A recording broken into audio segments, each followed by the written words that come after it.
now we have to discuss about the issues of equality in other democracies. अब हम सीधे आपको लेके चलते हैं अमेरिका। अमेरिका की डेमोक्रेसी आपने देखी है, आज भी आप देख रहे हो कि अमेरिका के अंदर कितना ज़्यादा एजिटेशन चल रहा है। You know the reason behind it, the death of the George कौन सी कम्युनिटी से बिलोंग करता था? ब्लैकिश पीपल से। तो अमेरिका के अंदर भी सबसे बिगेस्ट डेमोक्रेसी है, but even then there is a discrimination between the African and the American. तो यहाँ पर हम एक रोज़ा की स्टोरी सुनाएंगे, रोज़ा पार्क्स की, and you can see the differences and you know in the present scenario about the George, still the education is going on in the America. You are probably wondering whether India is the only democracy in which there is inequality, where the struggle for equality continues to exist. तुम हैरान होगे कि तुम्हें लगता है कि सिर्फ भारत में ही ऐसा होता है कि इनइक्वालिटी है, भारत के लोग भी सफ़र कर रहे हैं अभी तक डेमोक्रेसी के अंदर। The truth is that in many democratic countries around the world, पूरे संसार में अगर आप देखो, the issue of equality continues to be the key issue around which community struggle. आज बहुत सारी कम्युनिटीज अभी भी स्ट्रगल कर रही हैं इक्वालिटी के लिए। So here the example in the United states of America, the African Americans whose ancestors were the slaves who were brought over from Africa continue to describe their lives today as largely unequal. You have read about the George in the newspaper itself कि आज भी ये जो America के लोग वहाँ पर African लोग हैं, कैसे गए थे वहाँ पे? स्लेव्स की तरह गए थे। In the earlier system the slave system existing. तो यूरोपियन कंट्रीज के लोग इनको, अमेरिकन की कंट्रीज के लोग इनको काम कराने के लिए लेके गए थे एज ए स्लेव। अब ये वहीं पर ही इनके आगे जो बच्चे हुए वहीं पर सेटल्ड हो गए, बट कलर कॉम्बिनेशन तो वही था, दैट इज द ब्लैकिश। तो वहाँ पर अफ्रीकन के साथ, अफ्रीकन अमेरिकन के साथ और जहाँ white American, there is a lot of difference, there is lot of inequality. उनको सेम स्कूल्स में प्रोवाइड नहीं था, बसेस के अंदर रिजर्वेशंस थी, everywhere they have to be treated unequal. This despite the fact there was a movement in the late 1950s to push for equal rights for African Americans. 1915 में भी इन्होंने work किया है, equal rights के लिए लड़े हैं। Prior to this, African Americans were treated extremely unequal in the United States and denied equality through the law. उनके साथ अभी भी इक्वल बिहेव नहीं किया जाता। जॉर्ज ने क्या किया था बेटा? उसने भी कोई क्राइम किया था, पर उसके साथ बहुत मिसट्रीटेड किया गया by the English policeman. For example, when travelling by bus, अगर उनको बस में ट्रैवल करना है, they either had to sit at the back of the bus और got up from their seat whenever a white person wish to seat.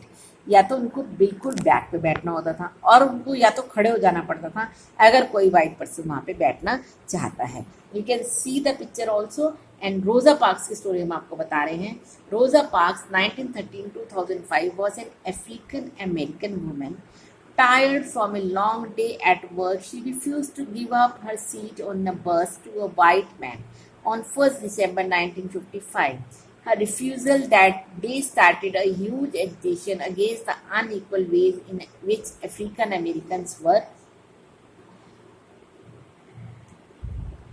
treated and which came to known as the civil rights movement. तो civil rights movements कब इनको hand over हुआ है? in 1964 after the education of the Rosa Parks. You can see the Rosa Parks. She is the Rosa Parks and you can see the white people. क्योंकि रोजा park इतनी tired थी कि he did not want to be stand up, क्योंकि white जब बैठना चाहेगा तो उनको खड़ा होना पड़ेगा because she belongs to the African Americans, but she refused. So at that time agitation has been broken away and the civil rights movement has been given against the American people. So 1965 they have made an act for the Civil Rights Act, prohibited discrimination on the basis of race, religion or the national origin. तो किसी भी base के, race के basis पे कोई differentiate नहीं करेगा, धर्म के बेसिस पे नहीं करेगा, रिलीजन के बेसिस पे नहीं करेगा और नेशनल ओरिजिन के बेसिस पे नहीं करेगा। It was also stated that all the schools would be open to African American children, कि सब स्कूल्स खुलेंगे, इक्वल होंगे अफ्रीकन अमेरिकन के लिए, क्योंकि इन दोनों स्कूल्स में डिफरेंस होता था। अफ्रीकन लोगों को अमेरिकन स्कूल में एंट्री नहीं थी। That they would no longer have to attend separate school specially set up for them. However, despite this, a majority of African Americans continued to be amongst the poorest in the country. ये law बनने के बाद भी उन लोगों को बहुत सफ़र करना पड़ता है। In the present scenario, you have seen this.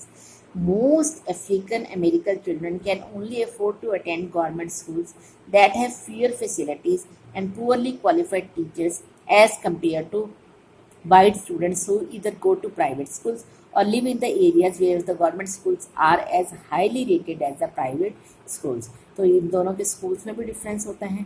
African लोगों को अभी भी ऐसे स्कूल्स में बच्चों को अपने भेजना पड़ता है जहाँ पर अच्छी फैसिलिटीज़ नहीं है, टीचर्स वेल क्वालिफाइड नहीं है. In the other schools white people के लिए प्राइवेट स्कूल्स भी हैं, हाईली एजुकेशन सिस्टम भी अवेलेबल है.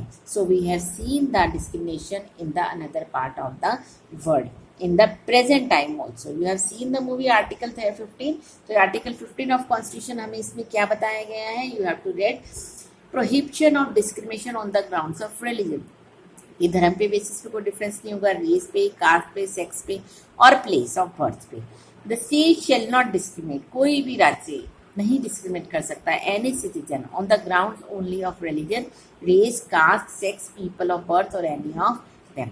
No citizen shall on the grounds only of religion, race, caste, sex, place of birth or any of them be subject to disability, liability, restrictions or condition with regard to access to shops. कोई किसी भी shop में जाए कोई मना नहीं कर सकता, पब्लिक रेस्टोरेंट में जाए मना नहीं कर सकते, होटल्स में जाए, प्लेसेस ऑफ पब्लिक एंटरटेनमेंट मतलब गवर्नमेंट के किसी भी प्लेस पे कोई डिनाई नहीं कर सकता. द यूज ऑफ वेल्स, चाहे वेल्स को यूज़ करें, टैंक्स को यूज़ करें, वेडिंग घाट्स को यूज़ करें, there should not be any discrimination on the basis of this. Roads, places of public resort maintained wholly और partly out of the state funds dedicated to use of the general public. तो public के लिए जो facilities है वो पूरी state के लिए, कंट्री के लिए सेम है as per the Indian constitution, as per the article number 15. तो अब क्या है चैलेंज, हम लास्ट में पढ़ने जा रहे हैं डेमोक्रेसी के लिए चैलेंज क्या है. No country can be described as being completely democratic. So हमने देखा अमेरिका में भी अगर ये कंडीशन है तो हम किसी भी कंट्री को नहीं कह सकते कि वो कंप्लीटली डेमोक्रेटिक है. There are always communities and individuals trying to expand the idea of democracy and push for a greater recognition of equality on existing as well as the new issues. हमने देखा है communities के अंदर जितने भी law बन गए हैं इंडिविजुअल्स लेवल पे भी there is a lot of discrimination on the basis of the equality.